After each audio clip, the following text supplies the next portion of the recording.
Bro, if Serena's the GOAT and Naomi beats Serena, does that not make Naomi the GOAT? How long does your GOATness last? Is it eternal? Okay. How many Grand Slam titles does Serena have? 23. All right, how many does Naomi have? 4? I'll call you back.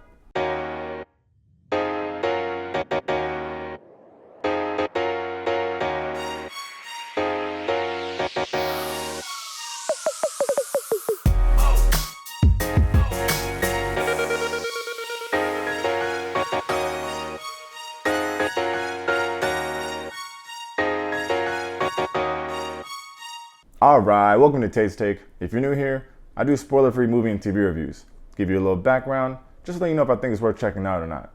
If that's something you're into, go and hit that subscribe button for your boy. For my regular taste takers, let's see if this new Netflix documentary is a grand slam. Get it? I said grand slam, and it's about tennis? Ugh, never mind. Naomi Osaka is a new Netflix docuseries about Naomi Osaka. It's 3 quick episodes, about 35 to 40 minutes each, and it was directed by Garrett Bradley. Garrett is a documentary filmmaker who recently got some good recognition for her film Time. Time follows Sybil Fox Richardson, who's fighting for the release of her husband Rob, who's serving a 60-year prison sentence for his involvement in an armed bank robbery. She won the Sundance Documentary Award for it last year and was nominated for an Academy Award this year for Best Documentary. This Naomi Osaka doc was also executive produced by LeBron James and Maverick Carter through their Uninterrupted brand. Damn, they got a busy week this week between this and Space Jam. And naturally, they both come out this Friday, July 16th. All right, plot time. Kinda. This documentary isn't your typical origin story. It more so focuses on 2 really pivotal years in her career from 2018 to 2020. So I'll just give you all the super quick taste take Naomi Osaka origin story, then I'll get into what I thought about the film. Naomi was born in Japan in 1997 to a Japanese mother, Tamaki Osaka, and a Haitian father, Leonard Francois. Leonard met Tamaki when he was visiting Japan after his time at NYU. Her family thought it'd be easier for the kids growing up in Japan to keep the last name Osaka. Naomi has an older sister, and soon after Naomi was born, their father decided he wanted to follow the blueprint that Richard Williams created for Venus and Serena and turn his 2 daughters into tennis stars. When Naomi was 3 years old, the family moved to Long Island, New York, shout out. Then shortly after that to Pembroke Pines in South Florida, shout out, so the sisters can focus on tennis non-stop.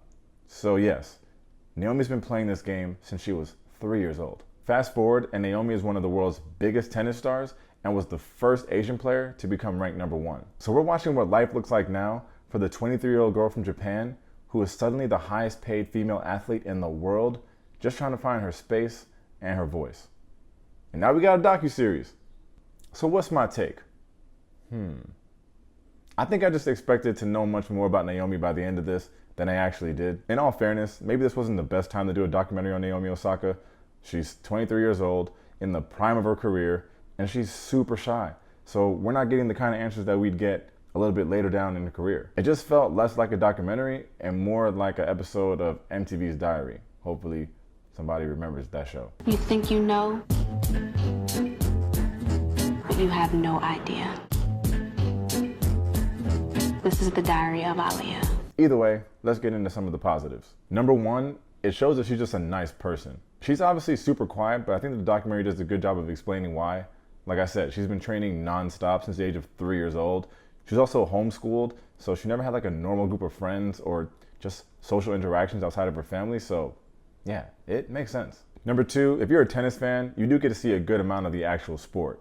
They recap some of her biggest matches in this 2-year timeline, and even if you're not a tennis fan, you're still invested to see how these matches turned out and shaped her career. Any sports fan will be able to appreciate the training that they show and the hours that she puts in. For example, they have some really good footage of her matches with Coco Gauff. She's another young black phenom. Like, this kid was playing Naomi Osaka in the US Open at age 15. She couldn't even drive to the match if she wanted to. Like, tennis and gymnastics is wild. Anyway, you get to relive that moment when Naomi offered to do the post-game interview with her. But her best play came after the match. I'm gonna cry.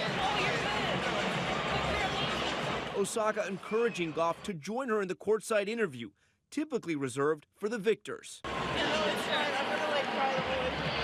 I think it's better than going into the shower and crying. Just like another glimpse of like, damn, this is like a nice girl. Even if she violated that girl, Jenny.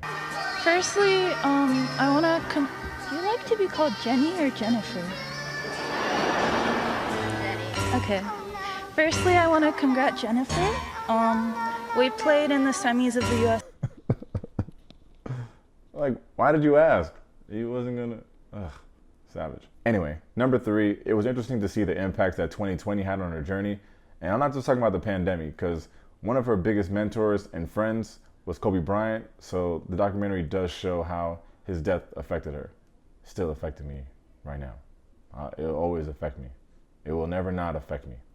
I'm affected right now. It's not. Why did that? Ugh, it's not fair.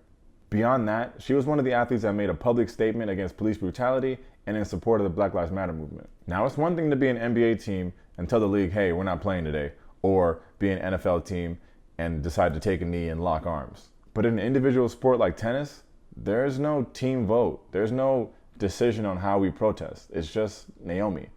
And at a time when no other tennis players were really doing this, I gotta salute the bravery. Now to a couple of things I thought could be better in the documentary, starting with her family background. I really wanted to hear more about her Japanese roots and just how the country even sees her. She recently just gave up her United States citizenship for Japanese citizenship, but we don't really hear much about the country in the documentary. I was just curious because Japan has a very complicated reputation with people who aren't fully Japanese. They actually call them hafu. Even Naomi's own grandparents didn't accept her, and none of that is in the documentary. Her grandparents didn't approve of her mom dating this black man, and they definitely didn't approve of them raising these kids to play tennis. It wasn't until Naomi started winning tournaments that they started to come around. How convenient.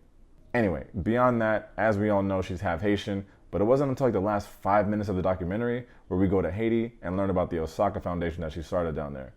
My opinion, just wasn't enough of that cultural piece. Finally, and again related to the timing of it all, since this documentary was done last year, we don't get any coverage of French Open Gate. If anyone's not familiar with French Open Gate, it's about Naomi being fined like $15,000 for refusing to talk to the press during the French Open. Then she decided to withdraw from the French Open. Then she decided to withdraw from Wimbledon. French Open Gate. So like 2 things. 1, we don't get to see how those decisions affected her in the documentary. Arguably, it would be one of the most pivotal chapters in her story. 2, she's telling the world publicly she's been dealing with depression since the US Open in 2018. And we don't get to unpack that. Obviously, none of this is the director's fault. She can't control time, and she explained that this is the timeline that she wanted to cover. I just can't help but wonder how much that would have added to a documentary this exact moment in time being covered.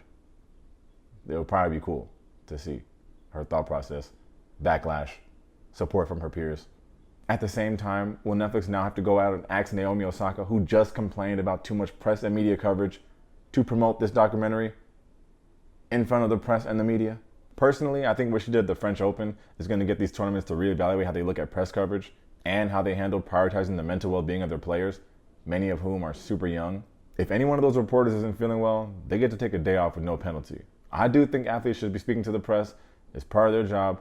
I just think there's a way that they can be flexible and empathetic to mental health. If they hurt their ankle, they don't get fined for not playing.